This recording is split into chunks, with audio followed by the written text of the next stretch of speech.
You might have a better position because you switch jobs and hop jobs, but what does it really cost you as an individual? And this is why most job hoppers find that their stress levels and anxiety levels are higher than those who are loyal and committed and stay with their employers 3, 5, 10 years.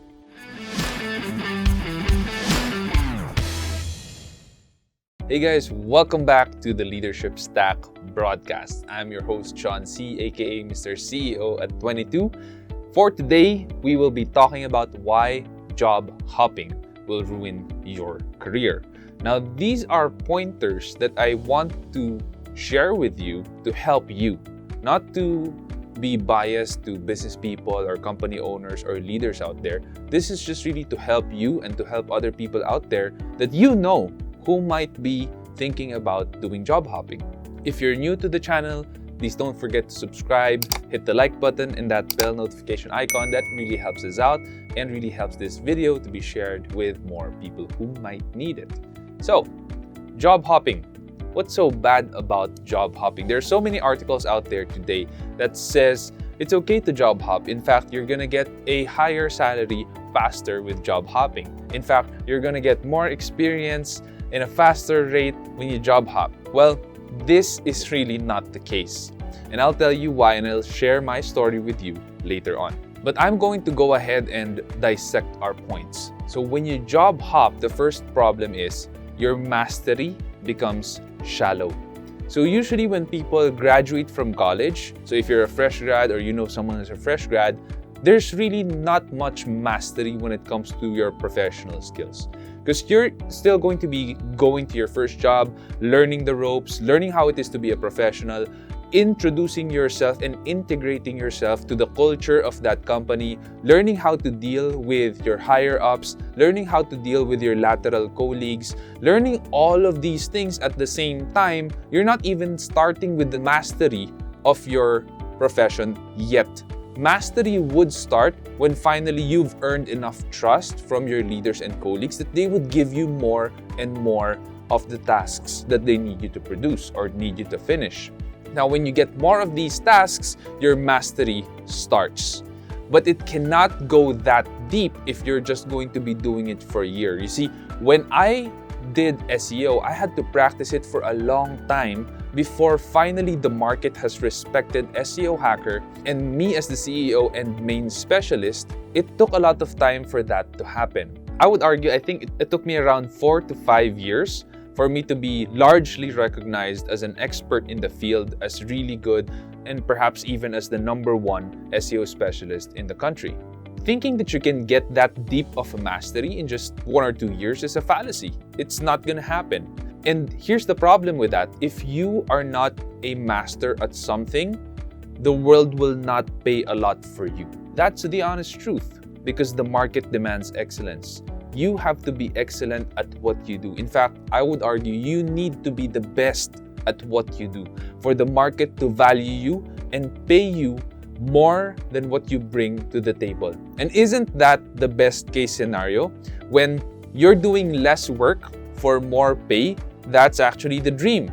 And you can only get there when you are largely recognized as the best in the industry. And the bonus there is that work will get easier for you as well because you're becoming a master at it. So the work will get easier for you as you grow in that specialization.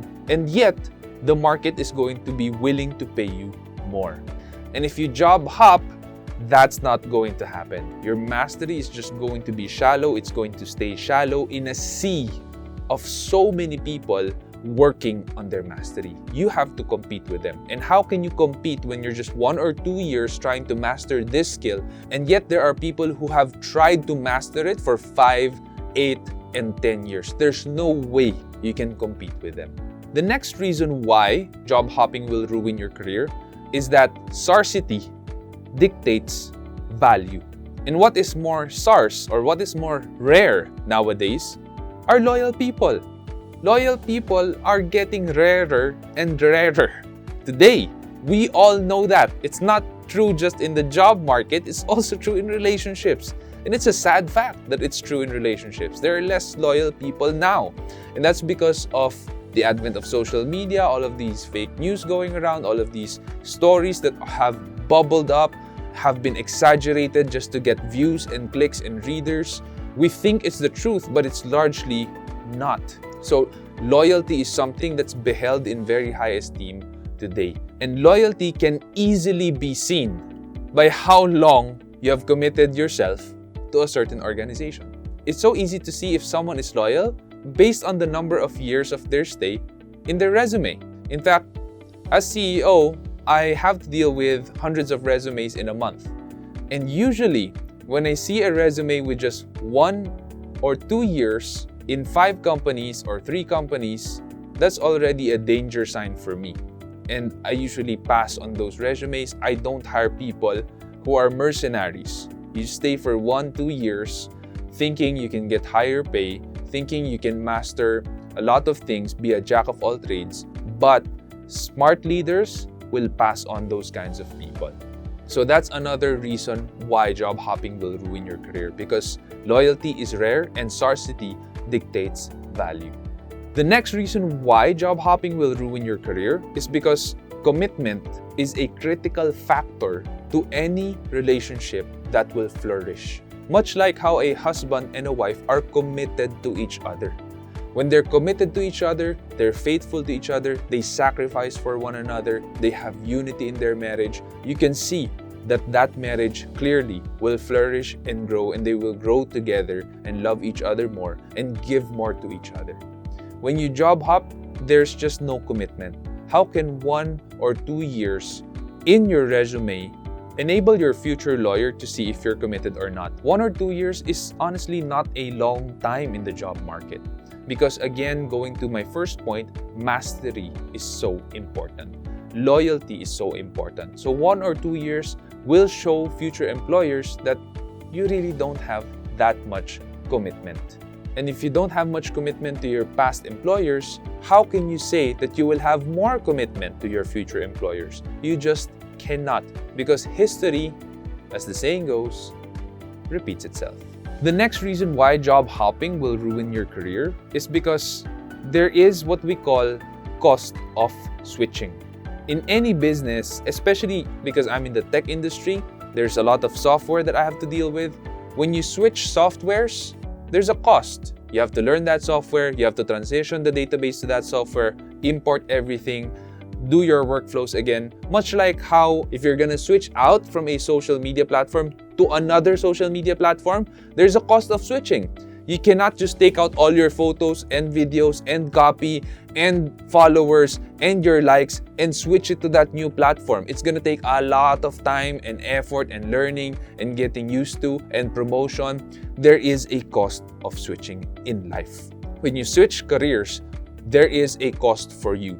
You have to switch your mentality now to a new leader, a new management, a new culture, a new way of working, new colleagues. They don't know you. They see you as ground zero. Yes, you might have a better salary because you switched jobs, you hopped jobs. You might have a better position because you switched jobs and hopped jobs. But what does it really cost you as an individual? And this is why most job hoppers find that their stress levels and anxiety levels are higher than those who are loyal and committed and stay with their employers 3, 5, 10 years. Not only that, you would have to prove yourself all over again to these new people surrounding you now in your new working environment. And here's the bad news. Your employers and the HR team who hired you, if they really reviewed your resume and they saw that you're a job hopper, they will treat you like a commodity. There's no other way to put it, because in their minds, they hired you knowing that you job hop. So in their minds, they're also going to be thinking, oh, the loyalty and commitment of this person is temporal. We're looking at 1 to 2 years. Let's not teach this person so many things. Let's not give this person so many benefits. Let's not give this person so much freedom. Let's keep this person on a short leash so that we're sure if this person makes a mistake, we're there to fix it immediately. Not such a great scenario to be in, right? When you stay with an organization for a long time, 5, 10 years, you are no longer a commodity. supposedly, you are an invaluable, indispensable part of the company. But also, that would largely depend on what you put into your work. If you're giving your best, you have an excellent work ethic, you're serving other people in the organization, you fit in the culture and core values well, you make yourself indispensable. You're no longer a commodity, and the company will do whatever it takes to keep you. Now, I know there are so many studies out there that will say, oh, if you job hop X number of years, your salary will grow X amount, Y amount. It's bigger than those who have stayed with the company for X, Y number of years. These studies show you the short game. They don't show you the long game. The long game will dictate that those who are loyal and committed, who are indispensable to a company, they actually get a lot more. Not just in benefits, not just in salary, but also in their growth, which is extremely important because us as human beings, our value is not in the paycheck. Our value is in what we know, in who we are as a person, and what we give out to the world. Now, going back and reviewing our first point about mastery, here's the thing. The market will pay top-notch salary for those who are at the top 5 to 10% in the industry. So for example, if SEO Hacker is number 1, we're at the top 1%, for example. Other companies out there are going to be willing to pay very good money to get us to support their SEO. But if SEO Hacker is at the bottom 10%, guess what? Companies are not gonna pay anything. Or if they're gonna pay something, it's gonna be for a very, very bad price. Same with career. If you're just mediocre in your skill set for what they need you to do, they're not gonna pay you good money. But if you're one of the top 5 to 10%, companies are willing to pay you very good money for what you do. And lastly, as I wrap this point, the last reason that I could think of on why job hopping will ruin your career is about fulfillment. You will have no real deep, lasting fulfillment in what you do. And this is because the work that you do will not have continuity. You will not see through your projects until they mature, until they grow, until they fly out on their own. Also, fulfillment and joy at the inner core is not found with a higher salary. There's a saying, you can't buy happiness. Money can't buy happiness. I agree. The most fulfilling thing in life, the thing that strikes that joy chord in your heart, is not when you buy something new. It's when you give yourself to a calling and serve other people, often for free. Those are the times that you and I will feel really fulfilled. I hope this video has added value to you, and if it has, please do help us by sharing this video or sharing this podcast to a friend or colleague. And if you haven't yet, please do visit the Leadership Stack website at leadershipstack.com. Thank you so much. Take care, and I will see you in the next episode.